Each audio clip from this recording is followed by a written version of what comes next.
vlog, I'll be sharing with you guys a day in my life. So, try ko i-film lahat ng gagawin ko today. Sobrang kakagising ko lang. It's already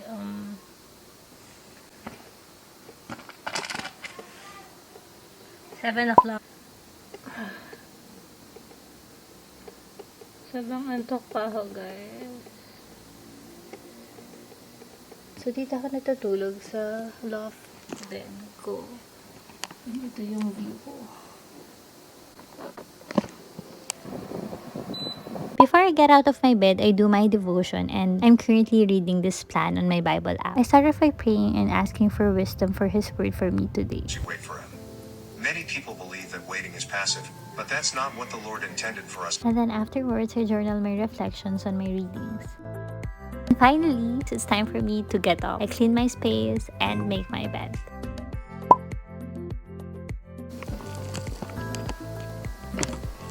Good morning.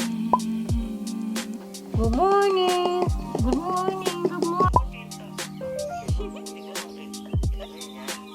I'm just preparing orders for today.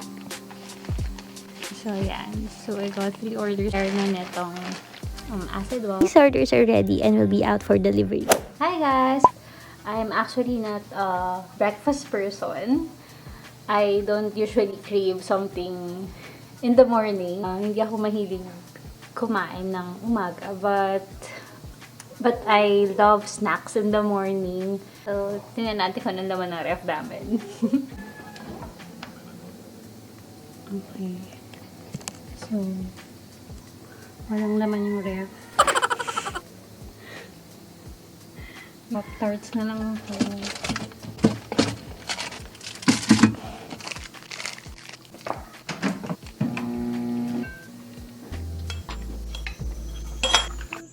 While having my breakfast, it's also the time I check my Instagram feed, post on my IG stories, and see my inbox messages as well. Right after breakfast, I always make sure to prepare my infused water. I cut some slices of cucumber, lemon, or calamansi. Then I fill up my 1 liter container with cold water. And then I put them all together. Ito na yung infused water ko. Yan, ganun siya kadami. So, nauubos ko siya. And then, nare-refill ko din. Nare-refill ko din siya later. Okay, so, magpapalitan ka ng workout clothes. In 3, 2, 1. Normally, for my workout routine, ang una kong ginagawa is cardio. Magbabay sa stationary bike na.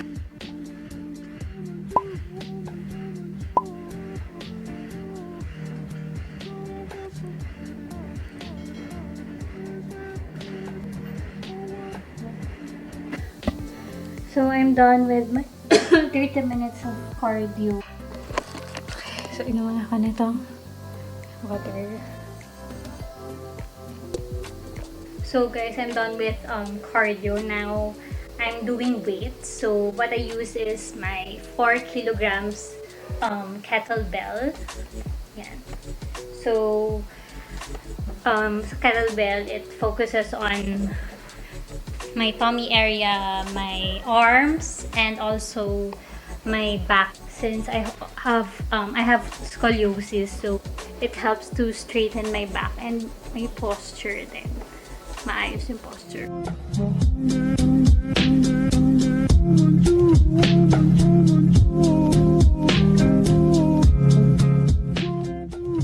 I just did a total of 45-minute workout. So, I just need to rest for a few minutes. I'll take a shower, then eat lunch. And normally, pag nagpapahinga ako, nagdilig ako ng halaman. So, that's my sister. Gusto na lagi malinis tumalong doon. Pakain na ako.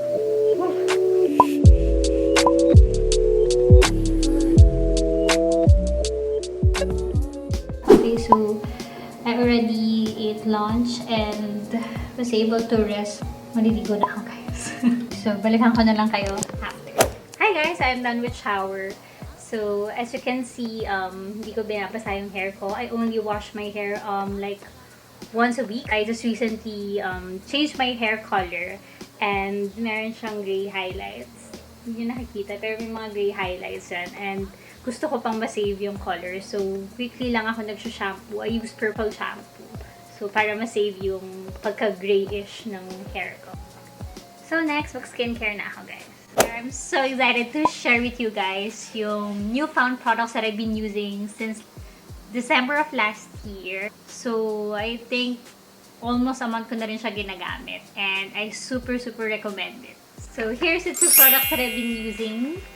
Itong dalawang to. First is the Swiss Vita Micrite 3D All-Use Cleanser Cream for acne clearing solution. This one is Swiss Vita Micrite 3D All-Use Skin Serum. So, this one is Skin Serum and this one is Cleanser Cream.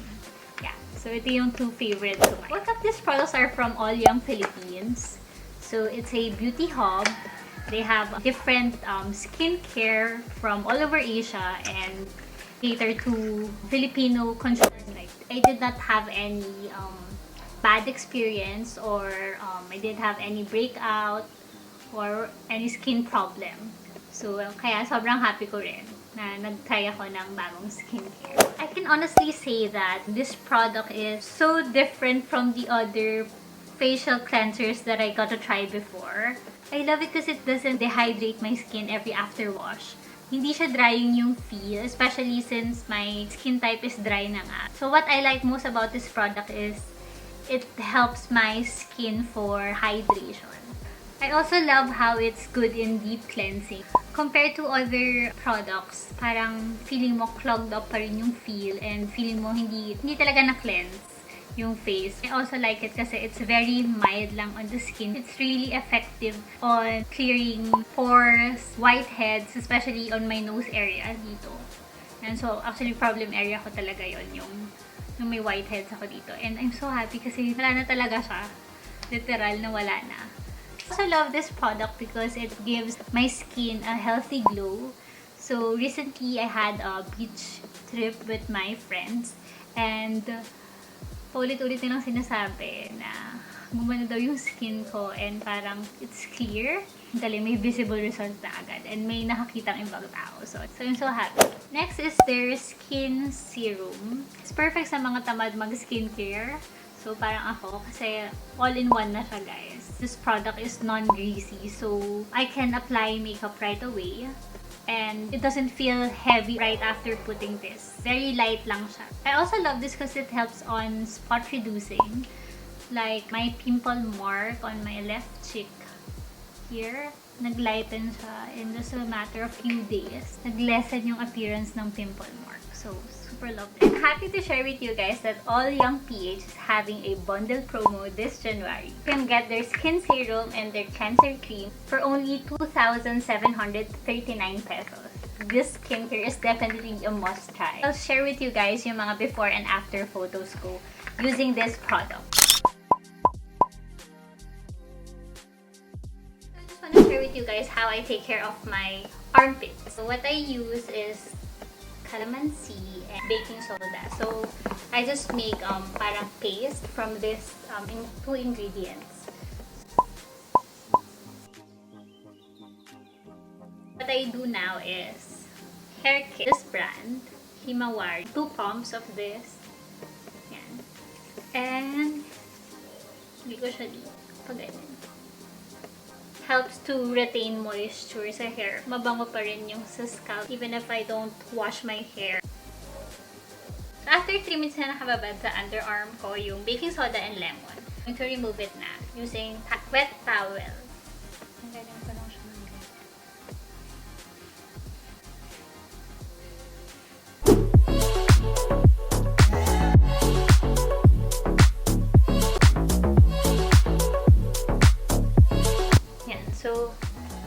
So before I head out, ubusin ko lang tong water ko. Then, go na. Kasi mabilis siya mapanis kapag hindi nakalagay sa ref. So, ubusin ko lang.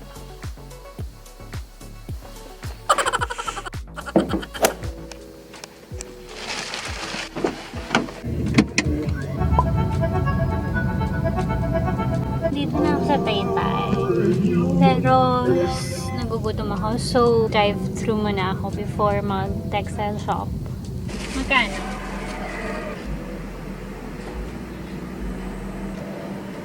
Kuya! Thank you! Okay, so nag-hazard lang ako dito sa may gas station.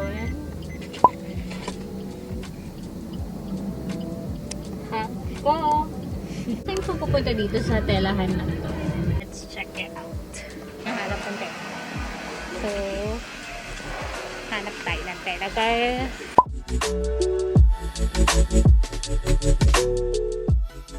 So, guys, ito yung mga nabili kong fabric kanina.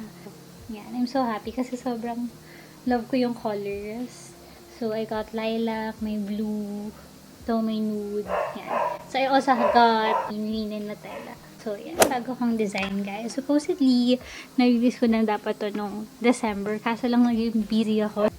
Yan. So, it's a bodycon dress.